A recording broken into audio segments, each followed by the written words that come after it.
He paid $25K for the team. It's now worth something between 2 and 3 billion.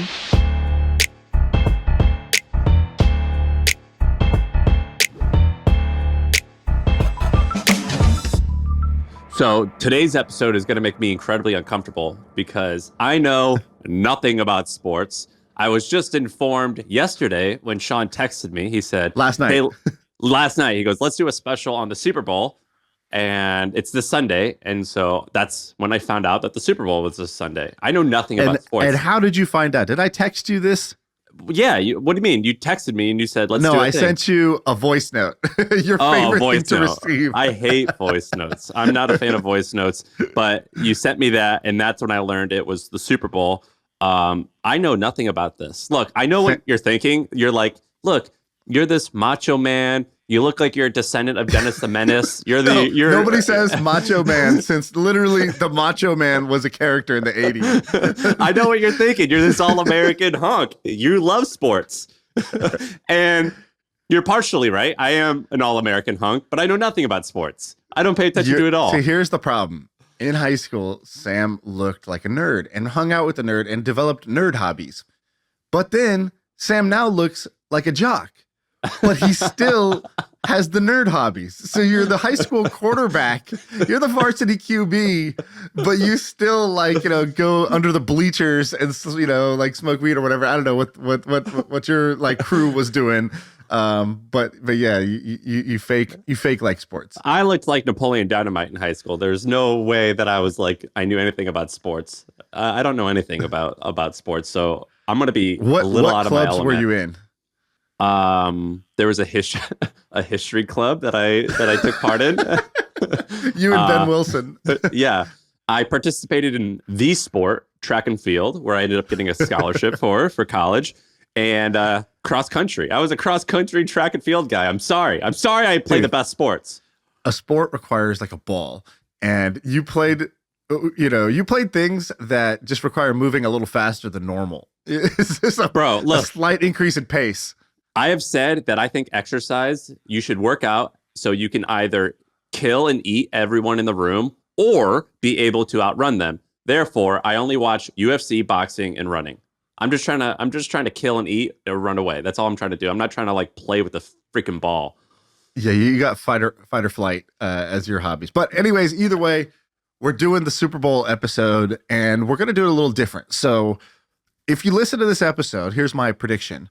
You listen to this episode, I guarantee you, I promise you, at least 3 kind of like smart aleck, know-it-all comments when you're watching the Super Bowl with your family and friends on Sunday. Because we're just going to give you a couple little tidbits that you're going to be able to say, well, did you know? Or, actually, and everybody will hate you, but they'll have to admit that you knew some good shit. So that's what you're going to get out of this episode. It's all the stuff around the Super Bowl. And that's where we're going to start. So, Sam, I know this was tough for you to do research. What were you able to pull out? Did you have to first look up the rules of the game or what? I kind of know the rules. 4 downs, 6 points, and 3 points. When you called me, you said Super Bowl, and I was like, no, it's not called the Super Bowl. No, you said the Super Bowl was this Sunday, and I think I asked if the Lakers were in it. No, I researched the more interesting things, which is the rich people who own the team. That's the part, dude. The best part about sports is watching basketball and trying to guess who the rich people are in the front row and Googling them and reading their Wikipedia. That's the best part. That's basically what I did. Yeah, one of these people does not belong. It's like, oh, here's a celebrity in the front row. Here's Jay-Z. This is a 90-year-old guy with a 30-year-old wife. Let me take a wild guess at who this individual is and how they belong here. That's significantly more interesting. So let's start with the owners, because I think that is the interesting place to start. So I went through, I did this thing. I was kind of like a little over the top, but I went through and I created a spreadsheet. It's not done yet, but I'm going to have it done by the end of today because I just got really into it last night. Of every owner in the NFL, and I basically have all these columns like, did they inherit it? Or are they self-made? How much did they buy the team for? What's it worth now? What does that mean in terms of its annual appreciation for how long they've held it? And there's a couple that was a pretty interesting process. The 2 teams that are in this, right? Both of them were kind of like inherited wealth, not self-made.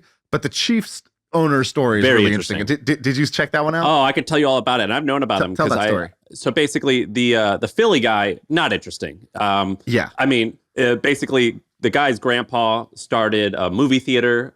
It expanded. They bought other things, and it's just like a nice story, but not like particularly that interesting. And now they he was like the guy who owns it now. He was like a professor of social policy somewhere, and then was like, I'd like to be rich. I'm going to join the family business and join the family business. And like, you know, I guess the most interesting thing was took out a loan against the company's assets to buy the Eagles for $185 million. And it turned out to be a great buy, great, you know, bet that he took. So, you know, props to him for that. But this Chiefs story is kind of like something from the Wild West or like some book. This is pretty That's interesting. exactly what it's from. And this guy's really fascinating. So basically the grandson owns it, but it all starts with the grandpa. So in the early 1900s. Wait, who gets the Billy of the Week? It's the grandpa, right?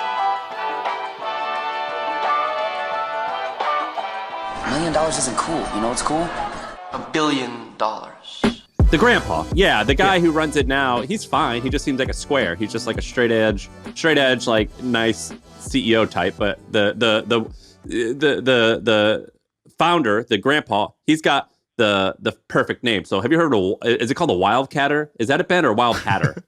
Yeah, Wildcatter. I think Wildcatter. I think it's a great name for what they used to do. So basically in the early 1900s, his name's H.L. Hunt. That was his name. And if you Google him, he looks like a crazy person. So he almost looks like the serial killer version of the Kentucky Fried Chicken guy. Like he wears like a bow tie. He's like Colonel Sanders was on season 4 of You. Yeah, if Colonel Sanders liked to drink Jack Daniels, that's what this guy looks like. He's got like piercing blue eyes, and he's got like a shit-eating grin, and he's a wild guy. But basically, he started. He was born in the early 1900s, and he was like a high school dropout. I don't even think he graduated elementary school, but he was this kind of math genius type, and he was math prodigy, and he was a gambler. And basically, he ran away from home at the age of 15. Drifted across the country doing odds and ends, like odd jobs. Eventually, he had like $50 or $100. He gambles it, playing poker, turns that into $100,000, which is something like $3 million. Takes that money and he starts buying oil leases. So it's kind of almost challenging to understand today. But in the early 1900s, right when like cars were getting popular, America was basically like the Middle East, where we were finding all this cool, all this oil here. And so people were like buying plots of land in Ohio, PA, Texas, in order to find oil. Well, that's what this guy was doing. He was trading oil leases, and he was mildly successful. But at the age of 36, he was like, man, this oil business sucks because I make a little money. I risk it all. Sometimes I lose, sometimes I win. It's like I'm still gambling. I want out. And so he sells all of his stuff, and he goes, fine, I'll do one last thing. And with the money he has from selling his stuff, he buys this plot of land in Texas, and it turns out to be a lotto ticket where it's the largest oil reserve ever discovered. It's in Texas, and 20 years later, he becomes the richest man in the world. But throughout all of this guy's a crazy person. He ends up having 15 kids with 3 different women. Some of them were total degenerates, the kids. Some of them, like 3 or 4 of them died from like drugs, a plane crash, their crashed motorcycles, crash cars. They're just like these crazy kids, but a few of them were awesome. So one of his daughters started the Rosewood Hotels. Have you heard of that? Yeah, that's famous. Yeah, it's like a big thing. Another one, Lamar, which I think is the dad of the current CEO of the Chiefs. He's like credited as naming the Super Bowl. So like he was like pretty important in sports, but this guy's crazy. A few examples.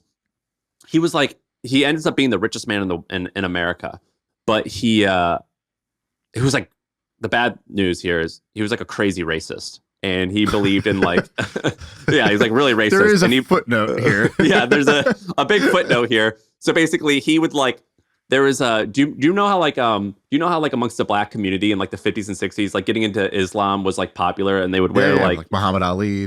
Yeah. And that was all because of what's the guy's name? Elijah Muhammad. He like started this like thing in America. I don't know everything what it stood for, but part of the thing was we need to take black Americans back to Africa, to our homeland. First of all, shout out to History Club in high school. Look at this. Look at you. It just worked. wheeling and dealing with history right now. Keep going. Well, I know all about this. I know a little bit about this because Elijah Muhammad was homies with Malcolm X, and I've read a lot about Malcolm X. So anyway, part of like Elijah Muhammad's deal, his shtick was like, we want to separate the races. And this H.L. Hunt, this Southern white guy, was like, hey, so do I. That's awesome. I also want to do that. And so, Elijah Muhammad was like, we want to go back to Africa and have our own thing. H.L. Hunt was like, great, I would like that. So he funds that. So, he's definitely a little racist, a lot racist. He also is accused of being one of the conspirators behind the killing of JFK. This lady, at a deathbed confession, tells a story. She's like, I was in the room with Lyndon B. Johnson and H.L. Hunt where they said, this bastard JFK, after tomorrow, he's no longer going to be on our back. He's not going to embarrass us anymore. We're going to take care of this. Of course, Wow. it's kind of nonsense. But this guy had his hands in everything. And he was this, if you Google him, he looks crazy. Not crazy in a bad way, but like a wild man. He looks like a degenerate a little bit. And I don't know about you, Shaan. Do you know any of these like Southern Texas entrepreneur types? No, not personally. So I know a few of them. I know this group of guys, and they call themselves capital men. And they're just like they make a little. That sounds powerful. It's awesome, right? They're just like that sounds a little awesome. Yeah, I'm gonna steal. I'm a cat. Damn, we should now call ourselves we're just a couple of capital men. Yeah, what do you do? Well, I'm a capital guy. Basically, like there's this whole like industry of these guys that have like the Southern swoop and like that haircut, and they got a little like wild in their eyes, but they like are into like hedge funds and into like, because a lot of them, it's rooted in like buying and selling oil and being these like rough and tumble oil guys. And then once you get big enough, then it kind of like comes into like buying futures and options to oil. And then it's like, oh, let's do all this other stuff with money and start a hedge fund. So there's this like, it's like rooted in that. But some of these Southern rich entrepreneurs, they have this like, the thing about Silicon Valley tech people is although they're smart and rich, they don't know how to spend their money and they don't know how to have fun. And these, usually my Southern friends that are like rich and successful, they don't have that problem. And so this guy, H.L. Hunt. Rich people in Silicon Valley call themselves venture capitalists. Come on. Capital men is so much better. Like, God damn, that could mean anything. That could mean, I could see that meaning politics. I could see that meaning money. I could see that meaning like, we're the guys who got the money above the people who got money. And it's like, like we're the real capital men. The capital guys. It could also just be, we're real men with a capital M. I'm like, this could go in any direction, and I am kind of interested in all of them. This is fantastic. And so this guy's name, H.L. Hunt. People who do that, like initial cool last name. Like, what's the name of that guy who did that big heist and like jumped out of a plane? DB Cooper, baby. Yeah, DB Cooper, H.L. Hunt. Like, you throw a name like that at me, like God, I Kid wish Rock. I was S.P. Puri. Yeah, like, God damn, I just need one of these names. LL Cool J. Yeah, no, man. Yeah, exactly. LL Cool J, man. That was one of the all-timers. So to summarize this guy, he's a wild man. There's two quotes that he's kind of credited with saying that like you and I have probably heard of. The first is, if you know how rich you aren't very rich. I don't know if you ever heard anyone say that, but that's like one of the things if you he can said. count your money, you ain't rich, yeah. And the second thing he said is money's just a way of keeping score. So those are like two phrases that... Dude, he also coined the term Superbowl. His son. His son did, yeah. So it's like they also came up with the name and the branding around the Super Bowl. So that's pretty amazing. He paid $25K for the team. It's now worth something between $2 and $3 billion, which is a fantastic investment. It did phenomenally well. One thing that's really interesting, both these guys, so he paid $25K. It's now worth let's say $2.5 billion. The Eagles guy bought it for $185 million, now worth also about, let's say $2.5-3 billion. That sounds like this incredible return, and it is for sure. But the math on these, put that into 10% a year. What's that at 10% a year? Where are you going to be anyway? So these teams that you hear these crazy stories. Oh, he bought the team for $200,000 and now it's worth $3 billion. It's like, yeah, but he did it 42 years ago or whatever. And so the math on when I was calculating these for most of the teams, it's just 15 to 20% annual appreciation compounding. And it's like, wow, this is like, Sam's way of life is just like that slow and steady compounding. You give me 15% a year, I'm going to get weak at the knees. 15%. That's your safe word, dude. Yeah, just whisper in my ear. 20% compounding. And like, I'm just going to collapse. Yeah, that's that, and it's just really remarkable to just see it kind of play out that way. It's like, because it's not this incredible hockey stick, like, not this spike in value. It's just if you annualize it 15 to 20% a year for a long time, and it shows you how Warren Buffett's so rich. The guy's just been compounding 20% for like 60 years, and that's how you get whatever $90 billion, something insane like that. What year did they buy it? They bought it because I imagine there's a world where like back, whatever year they bought it, it was kind of like buying a soccer team now, where it's like, I don't know, man. It's like kind of got some traction, but I don't know if this is going to be part of like the fabric of society. Yeah. Like Dana White buying the UFC in 20 years. We're like, so we're just going to get a bunch of big dumb gorillas in a cage and make them fight to the death, and like it's going to be a legitimate sport. You know what I mean? Yeah. So these guys are rich though. They're worth like $15 billion now. So they're a very rich family. Okay, so let's do some other things. Now let's zoom all the way in. I got a little niche business that's kind of interesting. So when I was thinking about football, or I was thinking about the Super Bowl from a business point of view, it's a different lens. You take a look at it from a different angle. One of the things I noticed when I was watching the playoffs this year, I was like, dude, all these things that I just take for granted because they're just a regular part of the game, I'm like, they didn't just happen that way. Somebody decided we're going to do this. Like, we're going to sing the national anthem before every game, and everybody's going to stand up and they're going to take off their hats, put their hand on their hearts, and we're going to do this. And then the jets are going to fly over the game. And it's like, why are these airplanes flying over the stadium? I don't know if you've seen this. So like they do the flyover, and it's like, again, they didn't just happen to happen. Somebody somewhere in some room was like, we're going to do it this way. And these things cost money to do and they take time to do. So I'm like, what's the strategy here? And I read this article and it kind of said it well. It goes, the NFL has draped itself in the flag. And it's so true. Basically, like from a branding point of view, the NFL, basically, when you watch a game, the pomp and circumstance makes you feel like this is a patriotic event. We are all proud to be an American. Like that's like they should just play that song at the beginning of the games. In fact, and so I was like, where did each of these come from? And so I started looking into it. A couple crazy things. One, the military basically pays the NFL tens of millions of dollars per year to do this stuff because it's basically a giant recruiting event for the military. So the flyover, they have to do these anyways as like part of their training missions. So they're like, yeah, it does cost, between like, $80K to $400K to do these flyovers, but we have to do these as part of routine training anyways. So why not do our training over the game so we get this visibility and we get this sort of like badass thing? Because if millions of people are going to watch these games, like the Super Bowl is watched by 100 million people, that's super positive branding. It's like co-benefits. Like what is that like parasitic relationship where it benefits both? It's like the NFL gets this association with like true bravery, courage, patriotism, America, and the military gets like visibility with this because everybody sat down and watching, and it's like a free commercial for them. And so then I was like, okay, those are interesting. What else? Look, it's kind of like when a white girl posts a picture on Twitter of her pit bull, and it's like, who rescued who? Oh my god, dude, a Sam Parr special for me today. That is amazing.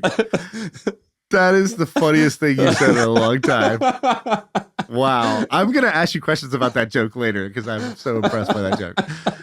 Dude, that was great. Nice tattoo, by the way. You want to show the tat? I don't know if you could flash the tat on your leg. Sam sends a text message. We'll post this on the YouTube of the reveal. So it's basically, it's like a napkin covering whatever the tattoo is. You can see there's a tattoo underneath, but you don't know what it is, and it's like wiping it, and then it reveals Sam's dog Sid on his leg. A huge pit bull's face. A huge pit bull's face, and now it takes up his entire right leg.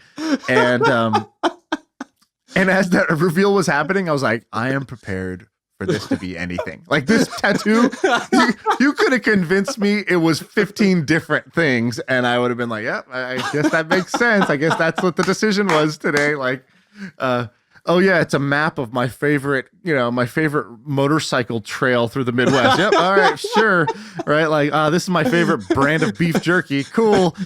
No, that's on my thigh. Yeah, it's a portrait of Macho Man Randy Savage. Yep, got it. It's a Slim Jim. Like I got the Slim Jim logo on there. It's No, a bouquet of flowers, but they're all just Slim Jims instead of flowers. Like, all right, artistic, nice one. Yeah, dude. So do you know the best part about the whole America thing and the Super Bowl? One of my favorite videos, and I'm the type of guy. I cry during the Star Spangled Banner if it's a good one. Every time. It gets me worked up. And there's this one. Yeah, honestly, I kind of feel that too.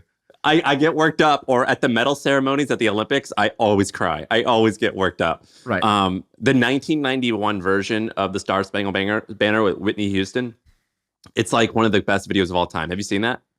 Yes, I've gone down these compilations. Marvin Gaye at the NBA All-Star The Marvin Game, Gaye one's awesome. One. The Whitney Houston one's the best, and it's so impactful that the Library of Congress, they have this like compilation of like the 50 greatest moments in American history, and that Super Bowl thing, that her performance made the list, which is like a really big deal. Right. So this partnership, they've done a really good job of making it a thing. And so now the NFL, that's a beautiful line. They've draped themselves in the American flag. And by the way, if you're like a band that's struggling to make it, here's your hard pivot. Here's your sellout pivot. Just specialize in the Star Spangled Banner and go perform an epic version of the Star Spangled Banner in every college football game, basketball game. Just go be like the best wedding singer, the cover artist of the national anthem, and just specialize in that. Have like the most badass performance of that. Because I think, that's one way to not be a starving artist. Okay, so here's another crazy thing. You've seen at the beginning of the games, they're going to have this giant flag on Sunday. And the flag is literally the size of the football field. It is a massive, massive flag. Again, somebody makes that. So your boy goes through and says, who the hell makes this flag? Sure enough, there's like one lady in Utah who is one of the biggest providers for this thing. It's called 50 Star Productions. Lady in Utah, and she has one employee who hand sews this thing, and he literally goes, yeah, I just do it in my basement. I don't even come into the office.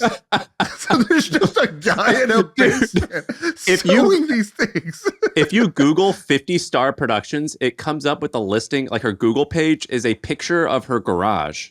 Yeah, exactly. Like, I am pretty sure my friend, this is his aunt, because like it looks exactly like his aunt. And like he has an Aunt Patty. I'm pretty sure this is Patty. So wow, crazy thing, but she specializes in, she's like, yeah, I'm going to just do this. So she was like, I'm going to go for giant flags. And it's not like she just was like, some cute old lady who was knitting and somebody happened to be like, oh, I'll buy one from you. No, this is a business. She was like, she started off by buying the flags. She would buy them for $40K and then she would rent them out for these events and like basically had a rental business. And then she's like, all right, these flags I'm buying, they're low quality. They have this big problem, which is that they, like if there's a giant gust of wind, the flag turns into a huge sail. Like it's like a giant parachute. Takes the people up who are holding it. Exactly. It's like James and the Giant Peach happens at the NFL game. So they switched it. What she does now is it's like actually like 15 different pieces that latch together to create the flag. But when you zoom out, you can't see that it's latched. And so that makes it way easier to transport. It adds a little airflow so that that it doesn't make the people fly away or whatever. And she rents these out for $7,000 per event. And she does about 130 to 150 events per year. She does about $1 million in sales a year with her and one dude who's her stitch guy. And that's their business. And then she has like these two competitors, Super Flag, and this other guy that's like, no. Our flags are the shit. And so they're like competing against each other to be the giant flag at all these games. Because now every game does this. Every football game does this. Basketball games do this. It is a like a random niche that she is like number one in. And what a sick gig. She probably gets to see all these stadiums, go backstage, and like walks by Beyonce when she's done singing the national anthem. I mean, this is awesome. Beyonce cool. said nice flag to her. So she's my this is my blue collar side hustle of the week, because I just think this is like such a smart little thing. And I also think that you could somebody could compete with this. So I got a little idea here, which is, okay, she fixed the airflow problem and making it smaller so that it's not like this giant heavy thing that you have to like transport in and out of the stadium. But you still need 300 people standing around it to hold it taut so that it like, because they can't put it on the floor, flag can't touch the ground, and so Is you have that 300 people. why you need 300 people? Is it really just for that symbolic reason, or is there like Well, I think you want to hold application? it so it's like straight, it's like tight, and so it looks good, but then also it can't touch the ground. As I learned, dude, I don't know if I told you this. I have 2 embarrassing stories from elementary school. One of them is I got assigned flag duty. Did you just like set it on the ground when you're done? I just put it on the ground when I was working on the clip. And then the person was like, no. And I was like, what? And they're like, you can't touch the ground. And I was like, oh, is this like the floor is lava? Like, are we playing imaginary games here? And they were like, we have to burn this flag now. And I was crazy, like, dude, I'm man. already the only brown kid in the school, and now I have to burn the flag? Like, Jesus, this is not going to look good for me at lunch today. It's so funny. I can see you like holding it during the Pledge of Allegiance and then just not knowing what to do after. Just put it on the ground. And everybody was looking at me, and I had no idea. I was just fiddling with the clip, trying to like figure it out. And I was like, "What? What's the problem?" And it made no sense to me. I was like, "Okay, look, yes, I did something wrong, I guess, but I think you guys are weird about this." Dude, I think thing. the symbolic stuff is a little funny. I mean, there's like people have American flags for like beach towels. Like, you know what I mean? Like, if it could like rub against your crotch, we could set it on the ground sometimes. Yeah, exactly. I can't find this client info. Have you heard of HubSpot? HubSpot is a CRM platform, so it shares its data across every application. Every team can stay aligned. No out-of-sync spreadsheets or dueling databases. HubSpot. Grow better. Some other things about the Super Bowl that I think are kind of crazy. Let's talk about ads. So Super Bowl ads kind of get a lot of attention. There's a bunch of different ways we can go with this. I have some stats. I have some hot takes, but I'm curious. I want to hear your take first on ads. Do you have anything interesting on ads? It's 6 million now. Is it 6 million? 7 million for 30 seconds. Plus, it's the cost of actually filming it, which is typically involves like getting Will Ferrell or something. So that's like another million. Easily another million if you go that route. Yeah, it seems worth it though. Like Coinbase did something cool. I mean, your internet traffic spikes right away. What's interesting is that what I didn't realize when I was researching this is they test it a lot of times. So they'll release multiple YouTube videos early on and just see like what's the traction and then go with the winning one. So that's kind of interesting. But it actually seems worth it in a lot of cases. So, so I did some math on this last year with the Coinbase one. So the Coinbase one went nuts. So if you don't remember, last year Coinbase did an ad that was pretty funny. There's two ads I think were really interesting ads that people have done. So Coinbase did an ad where it was just a full black screen, so there's no branding on the screen, and there was just a QR code that was bouncing around the screen like the old DVD like screensaver type thing, where it would like you're kind of wanting it to land perfectly in the corner, but it never really does. And they just had that on the screen for 30 seconds or a minute or something like that with music. It was just a flashing QR code. And they came out and said that 20 million people visited the site in 1 minute as that was happening. Crazy. That is absolutely kind of crazy. So you can probably assume that maybe like a little bit more than that eventually, came. It crashed their app, which was like unfortunate for them. So, it was so good that it crashed our app was kind of the thing. And I did some math on it, and I think maybe it's hard to estimate this stuff because you don't know how many people are just going to check it out and be like, okay, I'm not interested in signing up for crypto right now, or like I already know what Coinbase is, so you got to like discount. But basically, let's assume for a second, 20 million people go ahead and come to your site, and you can assume some conversion rate. So I don't know what you want to assume is conversion. 3%. Yeah, even 3% is probably a little high, but like let's just say 1%. So that's 200,000 people that sign up. And then for something like Coinbase, they have to like link an account. So let's say like, another, let's even say 20% of people link their account afterwards. Now you got 40,000 linked accounts, but that's just during that kind of 1 minute time span. But let's just start there. Their average user is worth $45 to them per year. And so that's 1.8 million of like, kind of like if these people perform like an average user. So you get 2 million back out. You probably spent, 7 million total on the ad. Doesn't work out great there. But then you think, it's year one. There's all this PR about Coinbase and people talk about the ad and blah, blah, blah, things like that. Maybe the LTV is higher. Maybe it's a little lower because they're less intent. I don't know. I think it's pretty hard to break even. I emailed somebody who was an investor in Hint Water. And during the Super Bowl a few years ago, Hint bought an ad last minute, and they emailed out to their investors. They're like, "Yo, by the way, check it out. I remember that. We bought an ad." And so I asked them, I said, "Can you share like what did they say, if it worked or if it was good?" Here's what they said, for what it's worth. They said, "It was great in so many ways. We got 70% of the country," because they bought like not the whole nation. They bought like, 3 of the top markets. They go, the normal price would have been about 5 million. We got it for 1 million. So we got it at a huge discount because we got a last minute buy.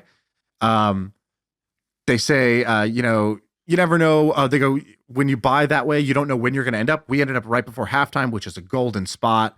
Direct to consumer numbers were good, but not off the charts.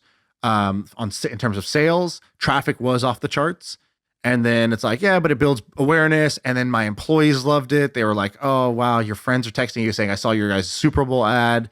Overall, it was a great experience. And I think that's the thing is it's kind of a hand wavy thing. The top advertisers are always, cars, beer, snacks, and then finance stuff. And, those are the categories that I think take off. Now, did you ever see the Reddit ad from a while back? I thought this one was awesome. Wait, what Reddit did was they bought somehow a 5-second ad in the Super Bowl. So it just flashed on the screen and it was just an image with text. It looked like a Reddit post. And it was a Reddit post from this subreddit, which I don't know if you've ever seen, called Superb Owl.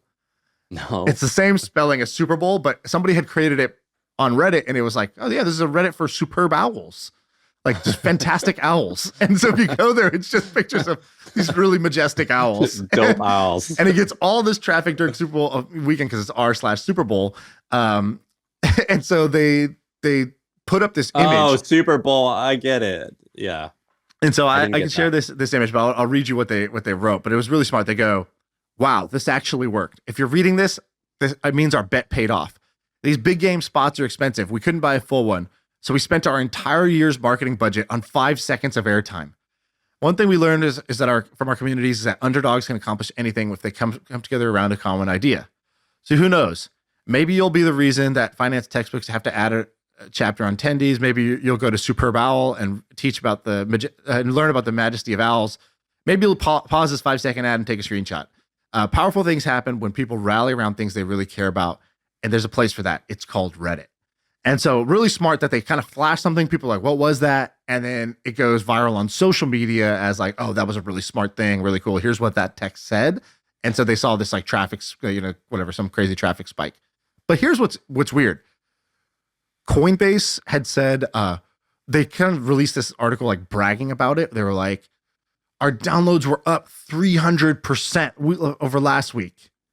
And I was like, 300%, it was like 287%. I was like, 287%, that's it? Like you just spent millions of dollars on an ad push with 100 million people watching and you only tripled your downloads from the previous week when nothing was going on. That seems like really weak to me. But all the news articles promote that as like incredibly successful campaign. And I'm like, to me, that needs to be like 20x, 30x, 50x of a normal week. This was last year when like there was a bull market and like Coinbase was already one of the top finance apps in the country. No, it jumped from ranked 168th in the App Store to number 1 during the Super Bowl. That sucks. And I was like, how is that? I don't even understand how these numbers work. So something might be wrong in these numbers. It doesn't make a lot of sense. I think it's not worth it. What's crazy, by the way, there's about 40 to 50 minutes of ads in the Super Bowl. And the game's only 60 minutes long. So the ad load on the Super Bowl is crazy. It's like 40 to 50% of the entire show is ads. So if you compare that to like, I think a TV ad load is about 15%. So 15% in an hour, you're going to see 15 minutes of ads. For this, in an hour of game time, you're going to see, for every hour of game time, you're seeing 40 to 50 minutes of ads, which is kind of insane. YouTube, for example, is 3 minutes of ads for every hour of video that you're going to watch, just to show you, like, as a comparison, how those things go, which is pretty wild. A couple other things on ads real quick. Okay, so here's my other part that I think is good on ads. There's a bunch of ads that are not commercials, and basically there's ad inventory that's not commercials. So have you ever seen, like at the end of the game, they do the Gatorade bath where they dump Gatorade on the winning coach. So that just happened organically. That wasn't like a paid stunt.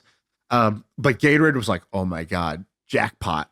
And so every year that happens now, Gatorade doesn't have to pay for it. And they basically get 10 seconds of like a native ad of Gatorade in the winning moment, like right when the team is like, it's the peak of the peak. They're about to win. It's confirmed.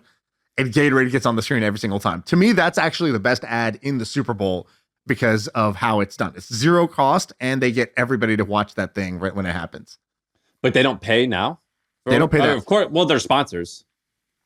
They don't even sponsor the game. Or they sponsor just like the NFL in general to have that can there, but they don't pay anything extra for that moment. The better thing is have you ever seen the thing where at the end they interview the quarterback? They're like, you just won the Super Bowl. What are you? I'm going to Disneyland. I'm going to Disney World. Do you know the backstory of this? No. It's pretty cool. So Michael Eisner, who was the CEO of Disney, he's at a dinner with George Lucas, the creator of Star Wars. And it's George Lucas, and it's some couple that had just completed like the first round the world flight by a person, like a nonstop round the world flight. And so they're all at dinner and the food's taking a little time to come. So there's some dead time here. And Eisner's like, okay, well, what a bunch of great stories that table would have, right? But for some reason there was a lull and at that lull. So what do you do? He goes, well, now that you've accomplished the pinnacle of your aspirations, what could you possibly do next? And they go, well, we're going to Disney World. And they all started laughing. And he's the CEO of Disney, and he's like, that's a great answer. And his wife goes, that should be your slogan. And he thinks about that. And the Super Bowl was coming up, I think, a couple of weeks later. So they call up the agents of the two quarterbacks that are playing in the game, John Elway and Phil Simms. And they say, hey, we'd like to make you an offer, which is that at the end of the game, when they say, how does it feel? What are you going to do? They ask you that question. We want you to say, we're going to Disney World. And he's like, we'll pay you $75,000 and we'll give you a free trip to Disney World if you do this. He offers both the guys the same deal. What year? This is 85, I think, something like that. Okay. Or maybe 87. Okay. So Phil Simms ends up being the winning quarterback. He at the time he was like telling his agent, he's like, no, I don't want to even think about this shit. No, like this seems like bad luck to start planning my victory celebration. And his agent's like, dude, come on, like $75,000. Like that was a big deal back then. He's like, this is a great bonus for you. All you got to do is say this one line if you win. What's it to you? And your whole family, they'll take you out to Disney World, no problem. And so there's this amazing clip. We can put the clip in the YouTube video, but it's a link to this. I'll put it in here anyways. You can see it, but it's basically he's like running away from the field and he turns back. It like looks like it's from a movie basically. And the reporter's like, what are you going to do now? And he goes, I'm going to Disney World. We're going to Disney World. And he goes, that became the thing. And so then every year Disney would approach whoever they think might get the interview at the end. And they offer him the deal. And they say, hey, whether you win or lose, you're going to get this money. But if you are the winner, we want you to say this. And so they pay the loser and they pay the winner, and the winner's got to say it. And now it's become such a thing that Patrick Mahomes, one of the quarterbacks who's in this year's Super Bowl, just says it probably. He tweeted out like years ago, he goes, man, it must be the best feeling to be that quarterback who gets to say we're going to Disney World. I can't wait. And it's like, wow, that's the power of like great marketing, right? And it's also, it's awesome. And B, it's painful. Everything that I think it's like learning that Santa's nothing's not real, really, bro. Yeah, it's all fake. That's wild. It's all fake. It's all nonsense, but that's awesome. That's crazy. What a smart move. That's a really wise move. And so I have prepared for you. We have our Drunk Ideas podcast, which we should do another edition of Drunk Ideas where I pitch you, half-baked, bad, kind of bad ideas that you'd only think are good when you're drunk. I have a new edition called Drunk CMO. So now I'm the drunk CMO, and these are my drunk marketing ideas for you. I want you to just rate them, right. Great, okay, or terrible. Okay, so here's my first idea. I'm the drunk CMO. I come into you. I say, hey, boss, I got an idea for the Super Bowl. You say, great or bad? I say, let me hear your idea. Yeah, go ahead. Thank you. Whatever. Let me hear your idea. All right, so here's the deal. Somebody's going to score a touchdown, and all eyes are on them. It's a celebration moment. If, players in the NFL, if they celebrate too much, if they dance, they get fined like $20,000, $50,000. Here's what we're going to do. We're going to go to all the wide receivers, and we're going to tell them, look, not only will we pay your fine, we're going to triple whatever you get fined. You get to keep that. But here's what you got to do. You're going to have a branded celebration. So I don't know what our brand is. Let's say we're a beer brand. You're going to run to this. We have a fat guy in the seats right next to the end zone. You're going to crack open a cold one, and you're going to chug that baby. You're going to just pour that on your face. You're just going to do a shoey right there on the spot. It's going to go crazy viral. You're going to be seen as Mr. Fun, as this epic badass, and we're going to get our product placed in that Great moment. idea. Great idea. Depending on whatever our product is, if we're dude wipes, you're going to go take this and you're going to take this wipe and you're going to wipe, right there, right? Whatever our product is, your Slim Jim, you're going to snap open a Slim Jim. That's the idea. We're going to brand the Super Bowl celebration. What do you say, dude? boss? How about that? Great idea. I mean, so I don't pay attention to sports. The things that I remember is the Rams doing what was their thing called? Where they would when they would celebrate the Rams, Falcons, St. Louis Rams. the Dirty Bird. I thought it was the St. Louis Rams where I'm from. They would do the huddle where they would do their stupid thing. And then also Randy Moss pulling out a Sharpie and signing the ball and throwing it out. These are iconic Epic, moments. Right? I'm on board with this. This is awesome. So whatever the brand is, I'm going to those guys. I'm saying, hey, we bought seats in the end zone. You just got to go grab the thing from this guy and do the celebration. We got you. Okay, here's the next one. Hey, boss, I know taco sales are down for us this year, but I got a big idea. I could save us here in the fourth in the quarter. Our earnings are coming up. Earnings calls coming up. Taco sales are down. Say it with me, boss. Tacos for tails. During the coin flip, if it's tails, everybody gets a free taco. Anybody could go there and just say tails at the window and get one free taco. Everybody's now rooting. It's not 50-50, baby. We're going to have the power of America on our side, rooting for tails. We're going to take that moment of the game and we're going to turn it into a marketing moment. Dude, I would say drink more often. These are great. When I was a kid, they had Big Mac Land. The Cardinals, we had Mark McGuire, and when he was on his home run thing, if he hit his home run in a certain section, everyone in the stadium got a Big Mac, and so his Big Mac Land was the section. It was awesome. I loved it. And whenever he hit a home run in that section, they would have the spotlights over McDonald's, so everyone knew we got to run to Big Mac Land. Awesome. All right, boss. What was it called? Taco for tails? Tacos for tails. You're in. Dude, right. If anything is alliterative like that, I'm automatically in. I love two T's. Okay, so here's another one. Hey, boss, you know that car companies like us, we spend the most on Super Bowl ads, right? But we don't got the budget. Who's got the budget for that kind of thing? Where are we going to spend $20 million this year on Super Bowl ads for our car? What are we, Kia? Yeah, we're Kia. And so, what are we going to do here? Here's what we're going to do. I don't know if you noticed, boss, but there's this new trend of when players arrive for the game, the cameras kind of show them walking out with their outfit as they're walking in with their Beats by Dre headphones and their briefcase, and they're coming in for the job. And it's in the pregame, they're trying to fill time. So oh, Patrick Mahomes is here. Look at him. He's entering the building. Wait a minute. This whole entering the building thing, say it with me, boss, marketing moment. Why don't we put them in baller cars that are just tricked out beyond belief, and we're gonna film the actual arrival at the stadium. And I think actually it's Rolls-Royce who should do this, but the Rolls-Royce needs to transport everybody in badass Rolls-Royces to the stadium, and the quarterbacks get the best, whatever, the Phantom, triple, whatever. This is for a luxury brand, Lamborghini, whoever it is.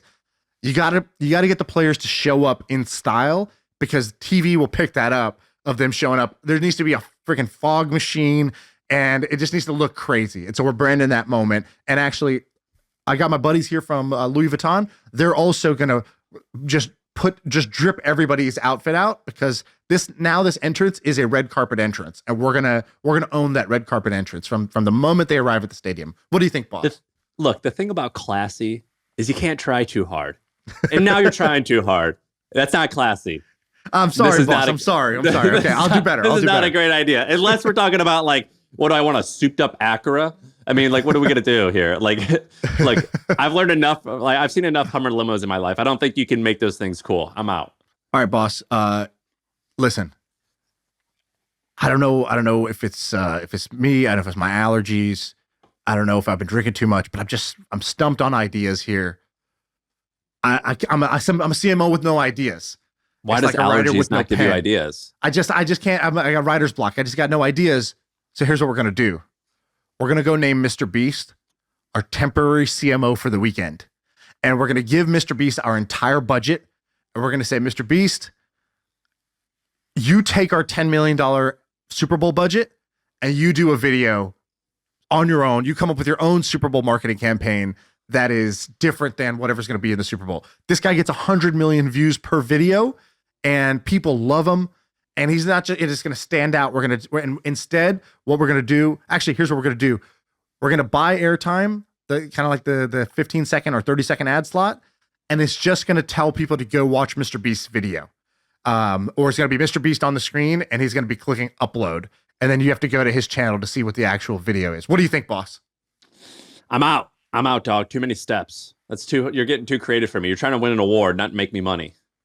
I do like the awards. As a CMO, I kind of build my whole reputation not on sales, but on industry awards. Pure respect. If I hear a marketing person brag about an award, I'm automatically out. I cannot stand those types of people. By the way, really funny this is thing an that award happened idea with the Coinbase thing. So they were getting a bunch of props for their ad. Do you remember what happened last year when the Coinbase CEO came out and was just like, people have been asking, so here's the backstory around the ad.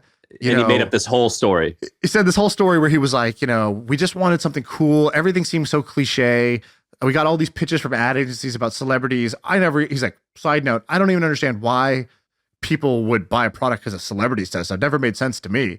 And which is the most programmer thing to say. Dunked on. Someone was just tossing up the basketball, and this woman comes in and just dunks him right in his face. And so he's like, the team came up with this idea. It required no budget. It delivered this epic return because it was so different. No agency would have ever thought about this. And this woman comes in and she goes, except an agency did think about this. My agency, we presented it to you on 8/13. Slide 19 is our idea for this. And then all the ad agency people were like, get him. They were like, we never get respect. And so they all were like, this is about client agency respect. And they made it like a bigger deal. Like they try to create like a BLM movement, but for agencies, and it just didn't catch on. But like people tried, and then he had to come back and be like, but the weak move. So all of it was fine. I actually have no problem with any of it up till this point. Whatever he said, I have no problem with. What she did, cool, great move on her part too. The small boy stuff was at the end. He comes back and he goes, oh, I'm so sorry. The team was working together so well with the agency. I just thought it was all one team. The collaboration was so good that it just seemed like it was all our own internal team. They were so integrated. Dude, I was like, bro, that's like me that's like I walked in on my sister once when my mom was like, go tell your sister to study. And I walked in and she was sleeping. And I go, Mom, she's sleeping. And she goes, I'm not sleeping. I'm reviewing in my head. And I go, oh, she's studying in her head. It's like the world's worst excuse was the team was so cohesive. I just thought it was us. Yeah, that's why I didn't give credit. Dude, I like that guy, Brian. I'm a big fan of his. He got dunked on there. That was a loss on his part. That's the only like big loss I've seen him have. Few L's, but we all take our L's, right? He got dunked on there. We got a pocket full of L's. All right, here's another one. Let's see. Okay, so now the ad concept itself. If you had to create an ad that you think would work, what would you do to make a good ad for the Super Bowl? Oh man, I'd probably just make a bunch of them and just run them on TikTok or YouTube and see which one is doing okay and just do whatever that one is. Yes, that's like good testing, but like, what do you think would actually make a good ad? What would make an ad that actually gets people to convert? Matt Damon. Three strategies. Yeah. Epic story, Matt Damon. Or what I think what somebody should do, this is not allowed because they reject these ideas, but I think you got to create some drama. So I think you want to have a sort of like a will it or won't it moment. And so like, I want to see a mouse in a tank with a snake. And there's just tension. And it's like, what's going to happen here? And there's like one safe place the mouse can go, and it's like, this is a AAA ad, and it's brought to you by AAA. It's like, is the mouse what's gonna happen to this mouse? Or like, there's a man in a box and he needs your help.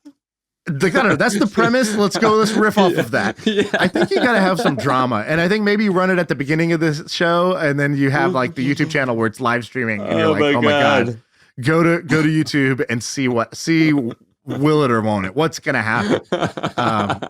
I remember Did you create this will it or won't it concept? This is awesome. It's a great concept. I remember going to a bar once. This is It always will, by the way. A great marketing thing that happened once was I went to this bar, and the bar owner was like, dude, we need to come up with a way for people to like buy more drinks or something. He's like, and I was like, oh, you could hire dancers, you could do this, you could do that, like, you know, make this club like. He's like, I don't get the money for all that. And so we went back like a month later, and he had done the most genius thing. This is in Australia. Have you ever heard of a crab race? No. So what they did Is that the one? Does a winner not get eaten or something?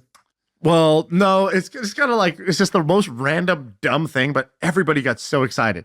He took a giant bowl, he filled it with these like mini hermit crabs, and each hermit crab, he just took a Sharpie and he wrote a number 1 through 50 on it. And then basically he's like, it's time for the crab race. Go buy a drink and pick a number. And so everybody gets to buy a drink, pick a number. And if your awesome. crab wins the race, so they basically put the crabs in a bowl, they put it in the middle of the circle, they remove the bowl, and there's an outer ring. And whichever crab gets to the outer ring first wins. And that is the hero crab. He gets to like come back next week and like defend his championship. And anybody who bet on that crab gets like whatever, either some money or like free, like free shots for like, you and all your friends or whatever it is. And so it just created this hype. People started coming every week for this thing. I don't think he invented it. I think other bars do this, but he brought that concept into his bar. It's the first time I had ever seen it. I've never seen an American bar do this. And I cannot tell you how much excitement this one simple thing drove. Dude, we need that for this podcast. The end of every episode. Yeah, that's really awesome. Oh, that's a great idea. People in the comments on YouTube should bet a number, pick a number, and then at the end of the episode, or then like every other episode or whatever, we like do the reveal and we show who won. Yeah, we should do that. We should do that for this podcast. We should do something like that for this pod. Call your crab guy and let him know. You got a guy?